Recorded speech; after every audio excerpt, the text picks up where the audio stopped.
박수 올려드립니다. 은혜 찬양 감사합니다. 성도님들 잘 지내셨지요? 교회를 예배당으로 오시는데 아마 주차하기가 힘들었고, 그리고 우리 자녀들을 영아부나 또 부서에 또 놓고 올라오시는 분들이 계세요. 그래서 늦게 오시는 분들이 자리가 없어서 여기저기 많이 다니시는데, 교역자들과 안내위원들이 빨리빨리 안내해 주셔야 되고, 여러분들도 성도들 살아가는 마음으로 끝에 앉아 계시면 안 돼요. 중간으로 이렇게 앉으셔서 내 옆에 사람이 앉을 수 있도록 그렇게 배려 있는 신앙이들이 다 되기를 바랍니다. 우리 양옆분에게 인사하실 때 배려 있는 성도일 줄 믿습니다. 인사 한번 할까요? 배려 있는 성도일 줄로 믿습니다. 아멘. 오늘 에베네셀에서 찬양하라 하기 전에 불렀던 곡이 있어요. 기억나세요? 기억 안 나세요? 너는 내 아들이라. 제가 아주 신나게 뜨겁게 불렀어요. 근데 가만히 계속 부르다 보니까 딸들이 섭섭하겠다는 생각이 들었어요. 너는 내 아들이라. 나는 아들 괜찮은데, 한편으로는 딸을 키우는 입장에서 우리 따님들은 섭섭하겠다는 생각이 들어서 다음에는 또 딸도 한번 강조해서 불러주시면 좋겠습니다. 우리가 살아가는 세상에는 수많은 통과의 과정이 있습니다. 통과해야지만이 다음 단계로 넘어가는 거죠. 시험은 싫지만 시험을 쳐야지만이 성적이 나오고 다음 학년으로 올라가게 됩니다. 면접을 통과해야지만이 취업을 할 수 있거나 혹 떨어져도 경험이 됩니다. 노하우를 얻을 수 있어요. 건강검진을 받아야지만이 내 몸을 살피고 점검할 수 있고 개선을 위해서 뭔가 또 방법을 찾겠죠. 공항 검색대를 통과해야지만이 비행기를 탈 수 있어요. 내가 그 나라 가고 싶어도 검색대를 통과해야 됩니다. 그래야 타고 여행을 갑니다. 아무것도 하지 않으면 그 자리, 도전하고 시도해야지만이 나아감이 있는 거죠. 오늘 말씀에서 아브라함도 비슷한 경험을 했습니다. 하나님께서 명령하셨습니다. 근데 이 명령을 지키지 못했으면 그 자리, 근데 이 명령을 지킴으로 다음으로 넘어갔습니다. 그 과정이 뭐였냐면 참 힘든 시험, 네 아들을 바치라 하는 것이었습니다. 네 아들을 바치라. 25년 만에 얻은 아들, 약속과 유업을 잇는 아들, 이 아들이 있어야지만이 후손들이 나오게 되는데, 하나님의 바치라, 이것은 내 생명보다 더 소중한 거죠. 이것을 바치지 못하면 나는 이제 그 수준으로 살게 됩니다. 그런데 이것을 바쳤기 때문에 다음 단계로 넘어갈 수 있었습니다. 15절에 보시면 여호와의 사자가 나타나서 하늘로부터 두 번째 아브라함을 불러서 말씀했어요. 두 번째라고 하는 이 단어가 굳이 왜 들어갔나? 그냥 하나님의 사자가 와서 하늘로부터 와서 말씀했다라고 하면 되는데, 두 번째를 넣고 있어요. 이 단어는 지금까지 하나님이 약속해 오셨는데 이제 이 약속을 이루신다는 도장을 찍는 겁니다. 두 번째 도장을 찍는다는 뜻입니다. 이 도장은 언제 찍히게 됐죠? 통과 못했으면 약속 가운데 머물러 있는 것이에요. 근데 이제 약속이 이제 이루어져 라고 하는 것이 아들을 바치는, 순종하는 그 과정을 통과했기 때문에 오늘 그 약속이 이제 주어지게 되는 겁니다. 16절 말씀 보시면은 이르시되 여호와께서 이르시기를, 하나님의 말씀을 전하죠. 내가 나를 가리켜 맹세하노니 네가 이같이 행하여 네 아들 네 독자도 아끼지 아니하였은즉. 성도 여러분, 내가 하나님이죠. 하나님이 누구를 가리켜서 맹세하시죠? 하나님이 자기 스스로를 가리켜서 맹세하세요. 이런 거죠. 친구들하고 논쟁이 일어났을 때 네가 맞다 내가 맞다 계속 싸울 때 나중에 안 되면 누구를 걸죠? 내가 누구 걸고 맹세한다. 여러분들 주로 누구 거셨습니까? 집에 가만히 있는 아버지를 걸죠. 내가 아버지를 걸고, 내가 우리 엄마를 걸고 맹세하는데 이것이 사실이야 이렇게 얘기합니다. 근데 여러분, 그래도 안 믿으면 누구까지 걸죠? 내가 우리 조상을 걸고 내가 얘기하는데 내 말이 사실이야. 그러니까 나보다, 내가 얘기하면 신뢰를 못 주는데 나보다 권위 있는 사람을 세워서 신뢰를 주려고 하는 거죠. 근데 하나님은 누구를 걸고 맹세하세요?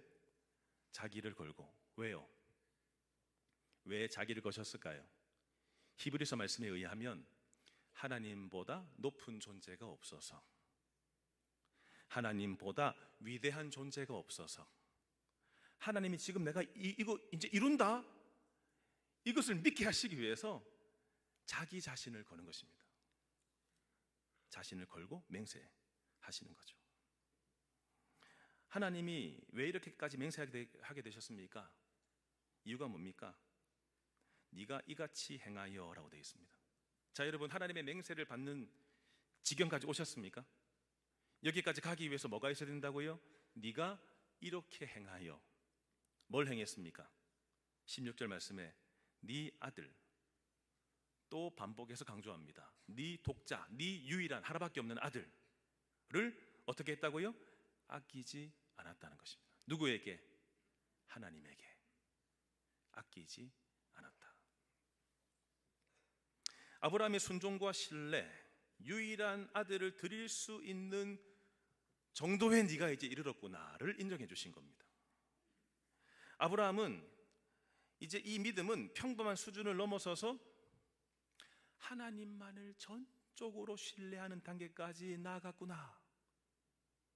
주님이 이것을 아셨어요. 아시니까 이 시험 주신 겁니다. 통과할 걸 아시고. 그러니까 이제는 확증하시는 겁니다. 그래, 너 이제 됐다. 이제 이거 이룬다. 이렇게 말씀하시는 거예요.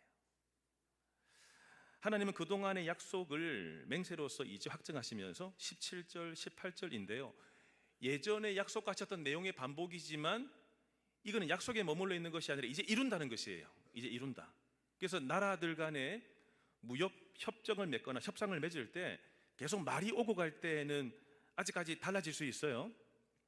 이렇게 말했다고 하지만 그 말이 달라질 수 있어요. 근데 문서에 다 쓰고 도장을 찍으면 이제는 그것은 법이 되는 것입니다. 그 안에서의. 그처럼 하나님이 이제 이룬다, 이제 확정하시는 겁니다. 어떤 약속이죠? 17절, 18절 읽겠습니다. 내가 내게 큰 복을 주고 내 씨가 크게 번성하여 하늘의 별과 같고 바닷가의 모래와 같게 하리니 내 씨가 그 대적의 성문을 차지하리라. 또 내 씨로 말미암아 천하 만민이 복을 받으리니 이는 내가 나의 말을 준행하였음이라 하셨다 하니라. 아멘. 자, 여러분, 하나님께서 아브라함에게 지금까지는 약속만 해오셨는데 이제는 이룬다는 복을 주셨죠. 자, 어떤 복을 주십니까? 17절 시작해 보시면 네 씨가, 네 후손이 크게 번성하여 뭐같이 된다고요?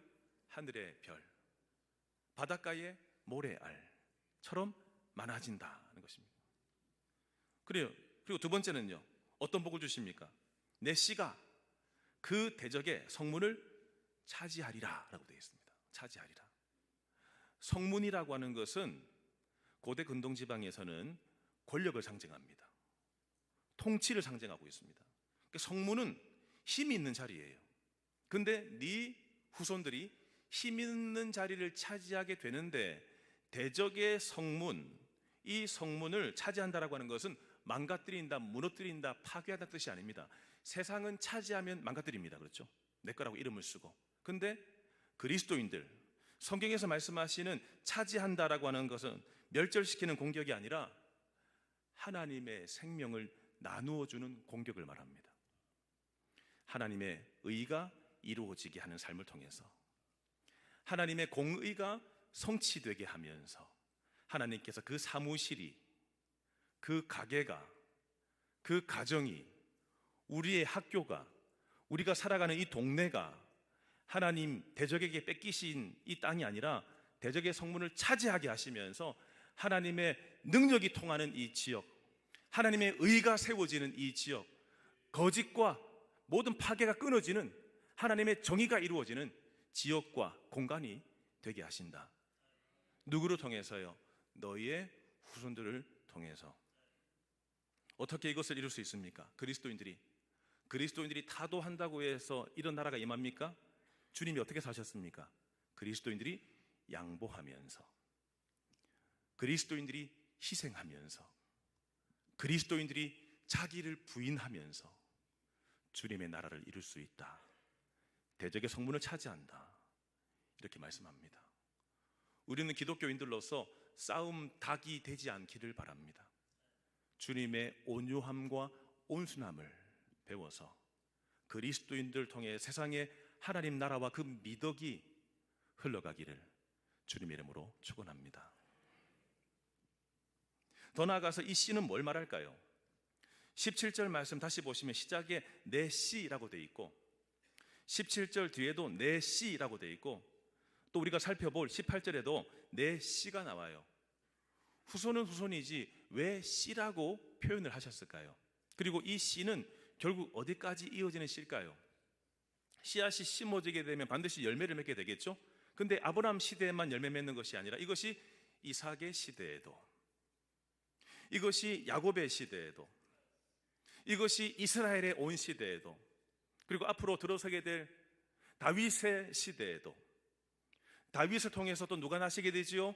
예수 그리스도, 그분에게 이르기까지를 보여주기 위해서 씨라는 단어를 쓰고 있다라고 하는 것입니다. 갈라디아서 3장 16절 말씀 보시면 같이 한번 읽어볼까요? 이 약속들은 아브라함과 그 자손에게 말씀하신 것인데 여럿을 가리켜 그 자손들이라 하지 아니하시고 오직 한 사람을 가리켜 내 자손이라 하셨으니 곧 그리스도라. 아멘. 여러분 약속들을 주셨죠? 근데 이 약속들을 말씀하실 때 지칭하는 대상을 자손들이라고 말씀하지 않고 자손 이렇게 말씀하셨죠. 그 자손 한 사람이 누구라고요? 그리스도. 그럼 여기서 말하는 씨는 결국 누구를 표현하는 것일까요? 예수 그리스도. 이삭이 그렇게 살 거야, 야곱이 그렇게 살 거야, 다윗도 그렇게 살 거야. 그런데 궁극적으로는 하나님의 의와 통치가 이루어지게 하는 그 씨가 나오게 되는데 그 씨가 누구라고요? 예수 그리스도. 우리가 믿고 있는 그 예수님, 예수님을 통해서 대적의 성문을 차지하게 된다, 이 말씀을 하십니다. 18절 말씀 보시면은 또 내 씨로 말미암아 천하 만민이 복을 받는다라고 되어 있죠. 이것은 창세기 12장 3절 아브라함을 부르신 이후에 주셨던 그 축복의 약속이 이제 이루어진다를 강조하고 있어요. 특별히 이 씨를 통해서 만민이 복을 받는데 어떻게 예수 그리스도를 통해서 세상이 복을 받게 됐죠? 온 인류의 복음이 흘러가게 하시면서, 온 인류의 죄와 사망의 문제를 깨뜨리시면서, 온 인류에게 생명의 길과 천국을 선물로 주시면서 이 씨를 통하여 온 만민이 복을 받게 하셨다라고 하는 것입니다. 주님이 주시는 이 축복의 약속은 단지 세상에서 내가 부자가 될 거야, 내가 만사 형통할 거야, 다 이룰 거야 정도의 복이 아닙니다. 그 정도의 복은 한시적인 복이죠. 죽으면 끝입니다. 주님이 주시는 복은 가장 핵심적인 가치 있는 복입니다. 영원히 살게 하는 복, 하나님과의 관계가 회복되게 하는 복, 주님과 가까이 친밀하게 거하며 그분 안에서의 사귐이 있게 하는 복, 하나님의 원대하신 계획을 내 삶의 비전으로 삼고 살아가는 그 복, 이 복을 가지고 살게 하시는 그 복을 선언하고 계시는 것입니다. 누구를 통해서 이렇게 하신다고요? 내 씨. 씨가 결국 누구라고요? 예수 그리스도. 그래서 우리의 모든 성경의 역사와 이 구속사에서 가장 중요한 인물은 예수 그리스도. 왜냐하면 구약시대 사람들은 오실 예수님을 바라보고 신앙생활했고, 신학을 살고 있는 우리는 오신 예수님을 바라보고 신앙생활하고 있습니다. 궁극적으로는 주님 오시겠죠, 그렇죠? 그렇지만 구약과 신약 모두가 다 주님을 바라보고 신앙생활하고 있는 것입니다. 이 씨 때문에 온 인류가 복을 받는다라고 하는 것입니다. 이렇게 하시는 이유가 뭐죠? 왜 하나님께서 이렇게 확증까지 하시면서 이 복 이제 준다, 이제 이룬다, 왜 이렇게 말씀하셨을까요? 18절 후반절 말씀 보시면 이는 왜냐하면 이유가 뭐예요? 내가 나의 말을 어떻게 했다고요? 준행하였음이니라 하셨다 하니라. 아멘. 아브라함이 순종했기 때문에 복을 받은 것인가요? 여러분들은 어떻게 구원받게 되셨죠? 여러분들은 순종했기 때문에 구원받으셨습니까? 아니요, 우리는 순종할 힘이 없었어요. 우리가 구원받는 것은 오로지 은혜였습니다. 내가 믿었는데요, 그 믿음도 은혜로 주신 겁니다. 내가 믿을 수 없어요. 지금 아브라함이 하나님께 복을 받은 것은 순종해서 복받은 것이 아니고 창세기 15장에서 이미 그의 믿음을 보시고 의롭다라고 인정해 주셨어요. 그럼 여기서 이제 예수 믿게 된 거죠. 예수 믿고 의롭다고 된 상태에서 이제 구원받은 상태에서 뭐 한 거예요? 순종하고 있는 것이에요. 여러분들은 지금 오해하시면 안 됩니다. 내가 구원받기 위해서 순종하는 게 아니에요. 누가 순종할 수 있어요? 구원받은 사람이. 내가 지금 순종을 못하고 있으면 질문하셔야 돼요. 나는 언제 의롭다라고 인정받았지? 내가 언제 예수 믿었고 내 인생의 왕으로 모셨지? 이게 없으면 뭘 할 수 없다고요? 순종할 수 없어요. 하나님이 아무리 말씀하셔도 따를 수 없어요. 그 힘이 없어요. 따를 수 있는 힘이 없어요. 따라서 그 아브라함의 순종은 하나님께서 의롭다고 하신 이후에 나오는 순종이었어요. 성도 여러분, 하나님께 순종하며 사시기를 축복합니다. 순종이 얼마나 중요하냐면, 순종이라고 하는 것은 저를 따라서 하시겠습니다. 순종은 말을 듣는 것입니다. 중요한 것은 누구의 말을 듣는가예요. 하나님의 말씀을 들으셔야 됩니다. 순종은 하나님의 말씀을 들으셔야 돼요. 최 목사 말 듣지 마세요. 그렇지만 최 목사가 하나님의 말씀을 전한다면 그 말씀 들으세요. 순종하세요. 왜냐하면 최 목사가 하는 말이 아니라 하나님이 지금 성경을 통하여 통로로서 말씀하시는 것이기 때문이죠. 순종은 말을 듣는 것이에요. 순종이라고 하는 것은 맹목적으로 복종하라가 아니라, 순종이라고 하는 것은 하나님을 신뢰하기 때문에 나타나는 반응이 뭐라고요? 순종이에요. 살아있는 증거가 뭐죠?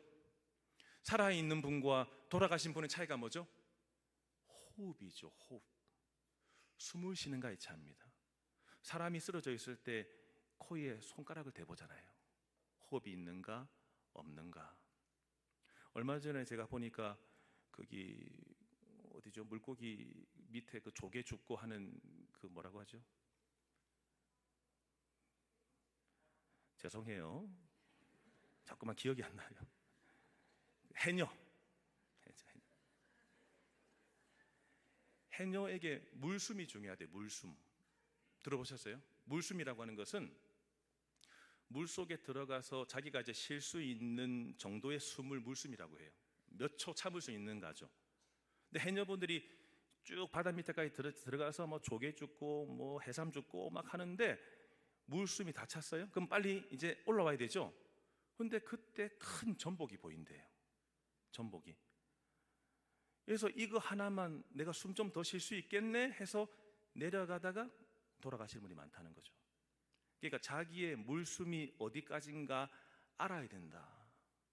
그러지 못하고 욕심을 부리게 되면 결국 목숨을 잃게 되는, 바다에서 뭔가 캐내서 이걸로 생활하는 것이 아니라 오히려 바다가 죽음의 장소가 된다라고 하는 것이죠. 그렇게 호흡이 중요해요. 호흡.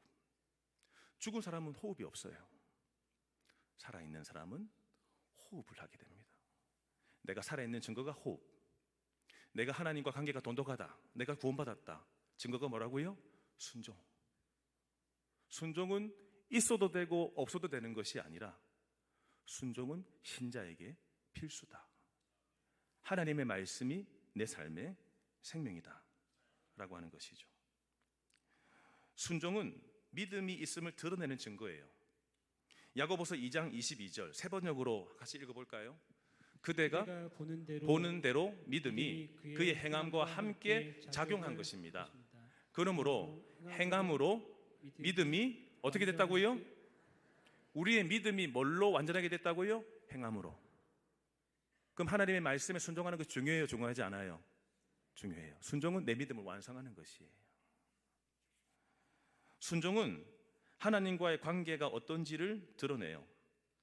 요한복음 14장 15절 너희가 나를 사랑하면 나의 계명을 어떻게 한다고요? 지키리라 라고 되어 있습니다. 사랑하면 지킵니다. 내가 나의 배우자를 사랑하면 내가 더 움직입니다. 내가 더 음식 쓰레기 버리려고 하고, 내가 출근하는 길에 생활용품 이런 거 내가 갖고 내려갑니다. 추운 날씨에 아이고 뭐하러 내려와, 내가 하지. 사랑하면 그렇게 합니다. 사랑하면 부엌에 주방에 그릇들이 쌓여 있을 때 하겠지 뭐, 내가 할 일이 아니지 뭐가 아니라 사랑하면 하게 됩니다. 내가 더 움직이게 됩니다. 사랑하면. 하나님을 사랑하면 순종하게 됩니다. 순종 못하는 이유는 사랑하지 못하기 때문에, 나를 더 사랑하기 때문에, 하나님의 계획이 아니라 나의 계획을 더 신뢰하기 때문에 순종하지 못하는 것이죠. 모든 극적인 사건 이후에 아브라함은 다시 일상으로 돌아갑니다. 19절에 하나님의 밭이라 모리아 산까지 3일 길을 가면서 죽음의 시간이죠. 계속 오고 가는 마음, 할까 말까 번민, 잠도 못 자고 결국은 바치기로 작정했을 때 다음 단계 약속이 이루어집니다. 확증됩니다. 그리고 나서 이제 모든 중대한 문제 다 끝나고 아브라함은 돌아가는데 20절부터 24절까지는 생뚱맞습니다. 이 족보 이야기가 왜 갑자기 나오지? 앞에 나오는 내용과 영 맥락과 상관없는 것 같은데 왜 이야기를 하면서 22장을 마무리하지? 이런 질문이 생겨요.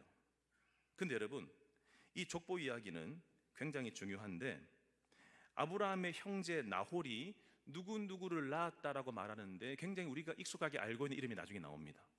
자, 여러분, 아브라함의 동생이죠. 나홀이 누구누구 낳았습니까? 21절과 22절 말씀 보시면 우스, 부스, 그무엘, 게셋, 하소, 빌다스, 그리고 이들라, 부두엘까지 낳았죠. 근데 여러분, 여기서 중요한 이름이 부두엘인데 23절의 말씀 보시면 부두엘이 누구를 낳았습니까? 리브가를 낳았다. 리브가가 누구죠? 성경 퀴즈 대회 할까요? 리브가가 누구죠? 아브라함과 사라 사이에 낳은 25년 기다린 아들 이름이 이삭인데 이삭의 앞으로 만나게 될 처가 누구라고요? 리브가. 그럼 지금 이 사실을 아브라함은 알고 있어요? 모르고 있어요? 몰라요. 아브라함은 자기가 아는 것은 이삭을 바치려고 했고 하나님이 살려주셨고 그와 함께 다시금 집으로 돌아왔고 그의 형제가 아들 낳았다 정도, 애들 낳았다라는 이 정도만 듣고 알고 있는 거죠. 근데 하나님은 순종하고 있는 순종한 아브라함에게 반대 진영에서는 준비하고 계세요. 하나님 바쁘세요. 나는 모르는데 하나님은 이삭과 결혼할 처자를 준비하기 위해서 여기에서 열심히 계획도 세우시고 일을 이루고 계시는 거죠. 이 일은 결국 무엇을 통해서 이 일이 이루어지게 되죠? 순종해야지만이 다음 단계를 넘어갈 수 있어요. 하나님은 이삭과 리브가가 만나게 하면서 언약의 계보가 계속 이어지게 만드는 이 놀라운 일, 나는 일한다, 너가 이렇게 순종했기 때문에 나는 성취해 라고 하며 지금 하나님이 일하고 계심을 보이기 위해서 족보 이야기를 하면서 22장을 마무리 짓고 있는 겁니다. 성도 여러분, 하나님의 명령에 순종해서 아들 시험을 통과한 아브라함, 그로 인해서 수많은 복을 받았습니다. 자손이 많아질 거고 네 씨를 통해서 대적의 성문을 차지하게 될 거고 결국 네 씨, 예수, 메시아까지 가서 온 인류가 살게 되는 아브라함에게 시작된 이 축복의 약속이 이제 도장 꽝 찍었습니다. 이제 이루어진다. 하나님께서 이 약속을 하시는 것이, 리브가를 준비하는 것이 오늘 본문 말씀이었습니다. 성도 여러분, 순종은 조건이 아니에요. 순종은 하나님을 신뢰한다라고 하는 표현이에요. 저는 여러분들에게 있어서 순종이 액세서리가 아니기를 바라요. 핸드폰 케이스만 멋있으면 뭐합니까? 핸드폰이 없는데. 케이스보다 더 중요한 건 핸드폰 자체죠. 본체죠. 여러분의 신앙에서요, 껍데기 아니요, 순종은 필수예요. 핵심이에요. 핵심. 순종해야지만이 다음 단계로 나아가요. 목사님, 저는 왜 신앙이 늘 똑같죠? 늘 왜 제자리 걸음이죠? 하나님이 때마다 말씀 주셨을 때가 있었을 것이에요. 명령하셨을 때가. 그때 여러분들이 순종했는가 하지 않았는가에 따라서 다음 단계로 나아가는가 못 나가는가 차이예요. 나는 부담스럽지만 이 부담은 과도했습니다. 아들을 바치라고 합니다. 할 수 있겠어요? 하나님은 이 시험을 통과해야지만이 다음에 이제 이루어질 약속을 쫙 펼쳐주셨습니다. 족보 이야기를 통해서 리브가를 준비하셨고 언약의 계승을 있게 하셨죠. 아브라함은 몰랐지만 하나님께서 준비하고 계셨던 것입니다. 성도 여러분, 내 신앙에서 어떤 값을 치르더라도 하나님께 순종하는 것은 필수입니다. 하나님이 말씀 붙잡고 살아가는 성도를 참으로 기뻐하신다라고 하는 것입니다. 감정적으로의 결단이 아니라 오히려 행동이었습니다. 아들을 내놓는 행동들. 내 신앙의 여정에서 가장 힘들었던 시험, 최악의 위기가 바로 아들을 바치라 하였는데, 이 위기가 있었기 때문에 하나님은 아브라함의 순도 높은 순종을 받으실 수 있었습니다. 여러분의 삶 속에서 하나님 나한테 왜 이렇게 큰 위기를 주십니까? 왜 큰 위기와 인생이 어렵게 하십니까? 한데 그때 뭐를 보일 수 있는 기회라고요? 하나님을 향한 순도 높은 내 신앙을 보일 수 있는, 순종할 수 있는 기회가 되는 것이 바로 그 위기인 것입니다. 위기가 곧 기회인 줄로 믿습니다. 내 삶들 어떤 어려움이 있어도 하나님 말씀하세요. 주님 말씀하세요. 제가 주님께 순종하겠습니다. 주님을 따르겠습니다. 하나님 가정에 문제 생겼습니다. 하나님 이제 중년이 돼서 직장에서 나와야 되고, 또 이후에 제가 하나님 뭔가 일을 또 찾아야 돼. 잘 되지 않고 제 인생에서 위기가 찾아왔습니다. 주님, 그러나 이 위기를 풀기 전에 내가 풀 수 없고 하나님께 순종하면 열어주신다고 했으니 주님 뭐 순종할까요? 뭘 따를까요? 하나님께 질문하세요. 주님이 명령하시면 따르세요. 필수예요. 그의 신앙을 통해서 하나님 점검하셨습니다. 아브라함을 통해서 내 나라를 세울 수 있을까? 하나님 나라. 지금 이 토양을 통해서 연약 지방인가? 단단한 지방인가? 단단한 지방은 바로 이 뼈대 올리면 되는데, 연약 토양은 거기에 심을 받고 그 밑에 시멘트를 부어야 됩니다. 굳게 한 이후에 뼈대를 올려야 되는 것이죠. 근데 물렁한 땅에 그냥 건물을 짓게 되면, 몇 년 전에 저기 어딘가 염치입니까? 거기입니까? 건물이 기울어졌었죠. 그렇죠? 그렇게 됩니다. 바닥을 잘 다져야 되는 것이. 하나님께서는 이 바닥을 다지시면서 자꾸 테스트하시는 겁니다. 아브라함 위에 이제 메시아 계보를 이어도 될까? 계속 점검해 오셨는데 이제 아들을 바치게 되면서 이제 확증받는 거죠. 네 씨를 통해서 이것이 이루어진다. 하나님 지금도 우리를 계속해서 두드리십니다. 단단한가? 여기 하나님의 나라를 세워도 될까? 이 사람을 통해서 주 역사를 이루게 할까? 주님은 계속해서 우리를 테스트하고 계신다라고 하는 것입니다. 순종은 늘 대가를 요구합니다. 언제까지 계산기를 꺼내셔가지고 손에 없는 순종만 하시겠습니까? 언제까지 계산기를 꺼내셔가지고 그냥 계산된 여기까지만 헌신해야 되겠다, 언제까지 그렇게 하시겠습니까? 하나님 나라를 세우기 위해서 주님 테스트하십니다. 전적으로 나만 신뢰하는가, 나만 바라보는가. 성도 여러분, 주님께 헌신하시되 계산된 헌신, 내 유익을 따른 헌신 정도가 아니라 주님께 헌신하시되 전적으로 헌신하시기를 축복합니다. 아들을 바친다. 주님 내 건데요. 아니, 하나님 주셨습니다. 주님 이거 바치면 어떻게 됩니까? 하나님 더 많은 거 주셨습니다. 중요한 것, 하나님 나를 테스트하기를 원하신다는 것입니다. 혹시 저는 순종이 참 힘들어요, 내 신앙에서 순종한 적 별로 없어요, 혹시 이런 분 계세요? 그럼 진단하셔야 돼요. 오늘 제가 말씀을 맺기 전에 여러분들 결단하셔야 됩니다. 나는 왜 이렇게 순종이 안 되나? 다른 성도들 보면 참 순종 잘하던데 나는 왜 이렇게 순종이 안 되나? 여러분, 순종 못하는 이유가 뭘까요? 첫 번째는 이분은 아직 믿음이 시작되지 않았기 때문이에요. 예수 믿겠습니다 라고 한 이후에 성령이 내 안에 들어오시면 그때부터 믿는 삶이 시작되는 것이에요. 그런데 어릴 때부터 교회는 다녔는데 믿음 생활을 해본 적이 없어요. 그냥 종교인이에요. 종교인. 시간 맞춰서 교회만 오고 나가요. 그건 헌신이 없어요. 희생이 없어요. 믿음이 없어요. 세상과 똑같아요. 믿음이 없는 사람은 뭐 할 수 없다고요? 순종할 수 없어요. 혹 믿음이 어린 나이와 같아도 순종 못해요. 우리 애들이 성장하고 자라야지만이 뭔가 일도 내보낼 거 아니에요. 그렇죠? 응? 아이가 컸기 때문에 쿠땡 물류센터라도 보내가지고, 야 저녁에 가면 야 일당 14만 원이야, 응? 낮에 가면은 일당 뭐 한 8, 9만 원 돼. 그냥 가서 8시간 동안 일하고 오는데, 초등학생 애 보내가지고 유치원생 보내가지고 그렇게 아르바이트 시킬 수 있어요? 못 시키죠. 하나님께 순종하는 것도 마찬가지예요. 예수 믿어도 영적인 아이들은 순종 못해요. 내가 순종 못하면 믿음이 없거나 믿음이 시작 아직 안 했거나 내가 지금 순종이 없다면 아직 영적인 아이인 거예요. 계속 그 상태. 예수 믿은 지 20년 돼도 아이, 30년 돼도 아이. 아무리 말씀드려도 순종 못해요. 아이가 무슨 힘이 있어요? 말씀을 내 삶으로 옮길 수 있는 힘이 없어요. 아이이기 때문에. 여러분들이 잘 보셔야 돼요. 내가 왜 순종 못하나? 믿음 생활을 시작한 적이 없거나 영적인 아이이거나 마지막 하나의 케이스는 뭐냐면 신앙은 있는데 영적인 투쟁 중이에요. 투쟁 중. 아직도 죄 문제와 씨름하면서 죄 문제가 해결 안 됐기 때문에 여기 마치 마귀와 지금 싸우고 있기 때문에 나머지 여지 하나님의 말씀에 순종할 힘이 없어요. 여기만 몰두한다고. 여러분들이 순종하지 못하면 세 가지 중에 하나일 겁니다. 믿음 생활을 시작한 적이 없거나 영적인 아이이거나 아니면 영적 투쟁을 벌임으로 인하여 하나님의 말씀에 순종하는 자리까지 못 나갔거나. 근데 올해는 달라져야 되겠죠? 올해는 믿음 시작해야 되겠죠? 올해는 자라야 되겠죠?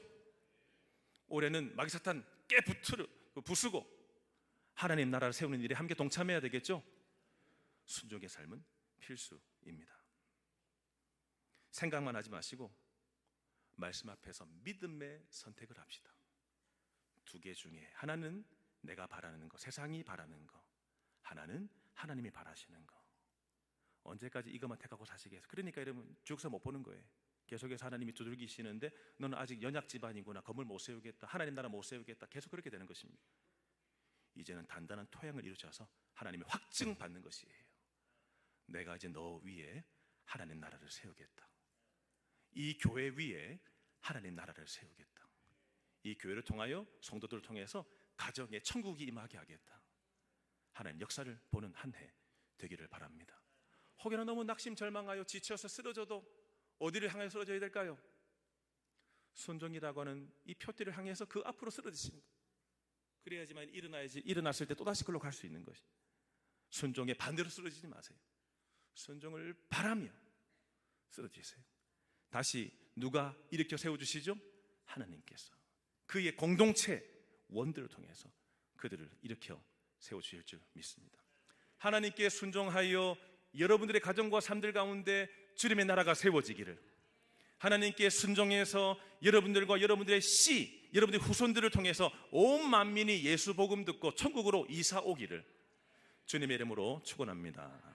함께 찬양할까요? 하나님의 부르심에는 후회하심이 없습니다.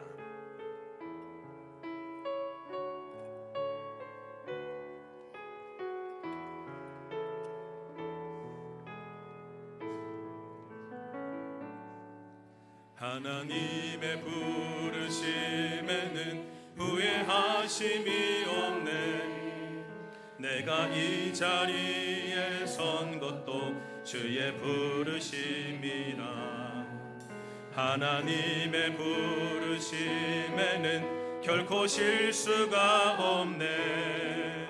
나를 부르신 하나님의 신실하심을 믿네. 다시요.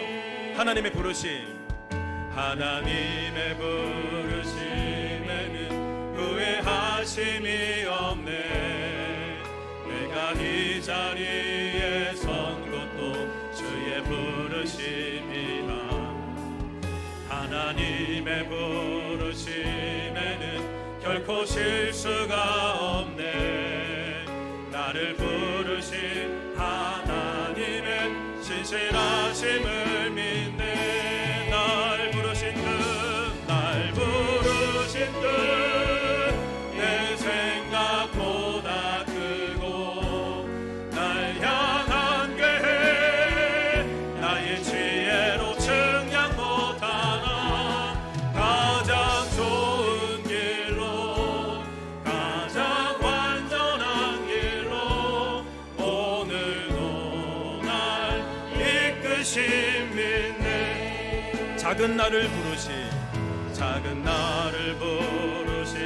뜻을 나는 알 수 없. 오직 감사와 순종으로 주의 길을 가리라. 때론 내가 연약해져도 주님 날 도우시니 주의 놀라운 그 계획은 다 일어나세요. 다 일어나셔서 찬양합니다. 날 부르신 뜻 내 생각보다 크고 날 향한 계획 나의 지혜로 측량 못하나. 가장 좋은 길로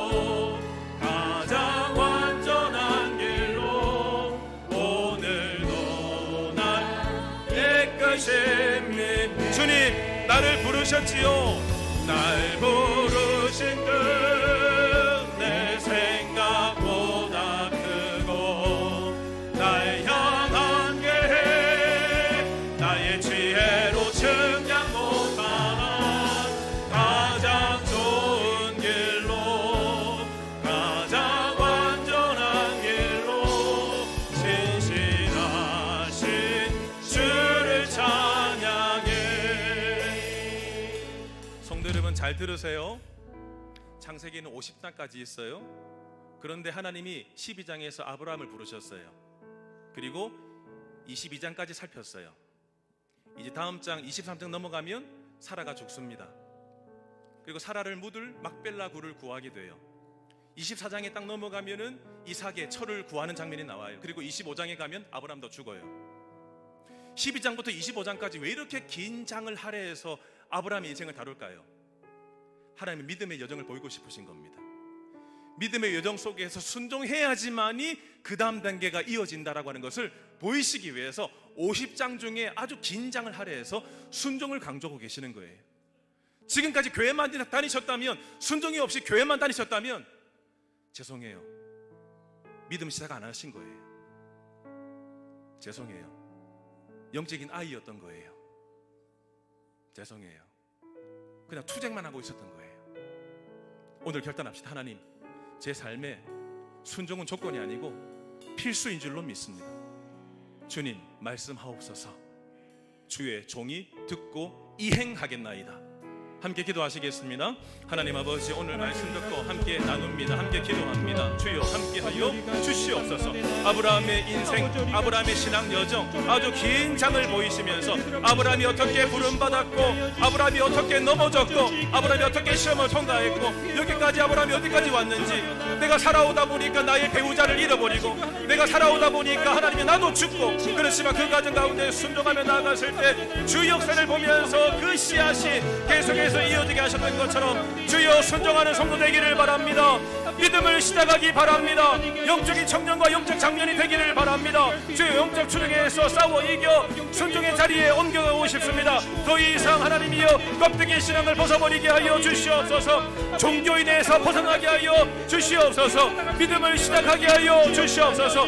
순종하게 하여 주시옵소서. 순종하여 다음 단계가 열리게 하여 주시옵소서. 주님 말씀하소서. 주의 종이 듣겠나이다. 주여 말씀하소서. 주의 종이 듣겠나이다.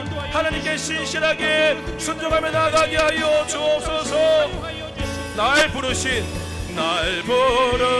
뜻 내 생각보다 크고 날 향한 계획 나의 지혜로 측량 못하나 가장 좋은 길로 가장 완전한 길로 오늘도 날 이끌어. 우리 마지막으로 주님 날 부르신 뜻 내 생각보다 크고 날 향한 계획이 나의 지혜로 측량 못하지만 가장 좋은 길로 가장 완전한 길로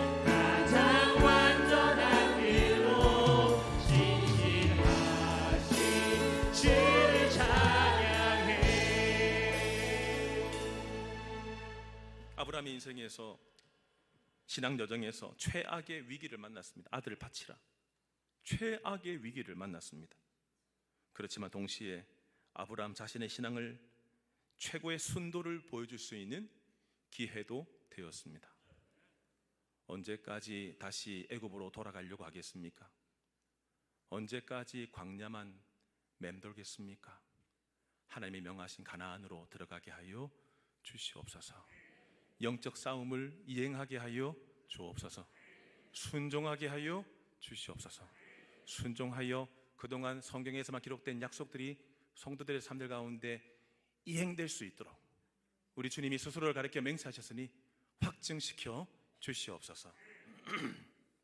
지금은 우리 주 예수 그리스도의 은혜와 하나님 아버지 사랑하심과 성령의 인도 교통 충만하심이 매일의 순종으로 하나님의 통치가 내 삶에 이루어지기를 바라며 매일의 순종으로 천하 만민이 복되게 하는 통로가 되기를 간절히 바라시는 온 성도들 머리 위에 가정과 삶과 자녀들 위에 이제부터 영원토록 함께 있을지어다. 아멘.